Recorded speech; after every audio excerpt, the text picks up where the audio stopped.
కేవలం వాళ్ళు రాసిచ్చిందే, మా వాళ్ళు రాసుకున్నారు, వాళ్ళు సంతకం పెట్టింది ప్రభుత్వం దగ్గర ఉంది. మేము రాసుకోలే ఈ లెక్కలు, వాళ్ళు రాసి సంతకం పెట్టిన లెక్కనే మేము సేకరించినాం. 3,54,00,000 పైచిలకు ఏదైతే లెక్క ఉందో వాళ్ళు ఇచ్చిన సమాచారం 96.9% లెక్కలు ఇచ్చారు. 3.1% లెక్కలు ఇవ్వలేదు.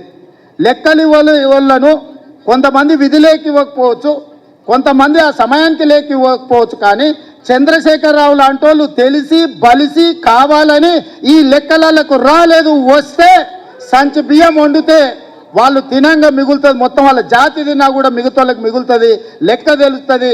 పోయిన మంత్రివర్గంలో చంద్రశేఖరరావు, దయాకర్ రావు, హరీష్ రావు, తారక రామారావు, వినోద్ రావు, ఆ రావు ఈ రావు ఇన్ని పదవులు ఎట్లా అనుభవించిందని బీసీలు లెక్కలు అడుగుతారని, ఆ లెక్క తేల్తుందని ఈ లెక్కను తేల్చకుండా గందరగోళంలో వేసి గంగల కలపాలని కుట్ర చేస్తుండు.